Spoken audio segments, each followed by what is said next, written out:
ધોરાજીના marketing યાર્ડમાં શાકભાજીની પુષ્કળ આવક થઈ રહી છે, પરંતુ વેચાણ ઘટી રહ્યું છે।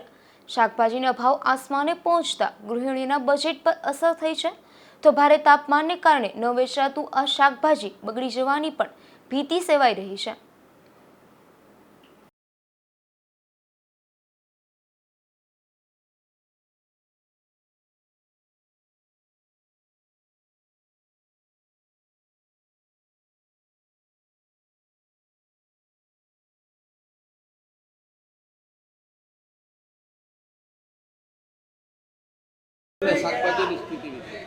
જીતેન્દ્ર ઈસરાણી ધોરાજી શાકભાજી વિભાગની અંદર આજે શાકભાજીની પુષ્કળ આવક છે। પહેલાં માવઠું હતું અને અત્યારે જે હીટવે છે એના હિસાબે શાકભાજી બગડે છે બહુ। શાકભાજીની પરિસ્થિતિ આજે જોવા જઈએ તો રીંગણા 8, 10, 12 રૂપિયાના કિલો છે, કોબી 6 થી 10 રૂપિયા છે, ભીંડો 20, 25 રૂપિયાનો કિલો છે।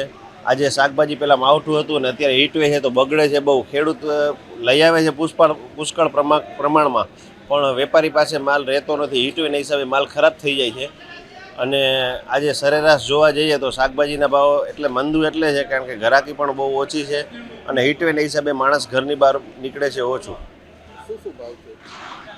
ટમેટા છે એ 25 રૂપિયાની આસપાસ કિલો છે, 22-25 રૂપિયાના, જે 10-12 રૂપિયા થાય 22-25 રૂપિયા થઈ ગયા છે।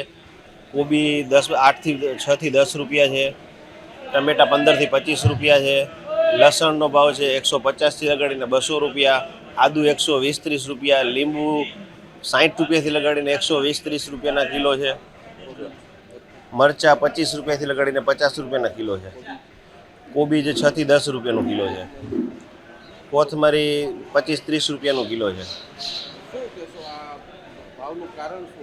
હીટવે અને જે પેલા માવઠું હતું અત્યારે હીટવે છે એના હિસાબે માલ ખરાબ બહુ થઈ જાય છે, બગડી બહુ જાય છે, એના હિસાબે થોડાક ભાવ છે।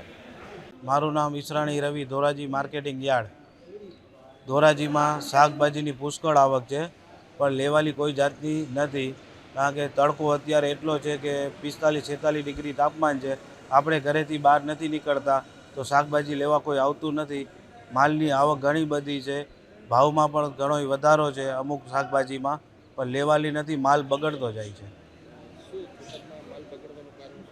તડકો જ એટલો, તાપમાન કેટલો હોય, ગરમીમાં માલ ખરાબ થતો જાય છે।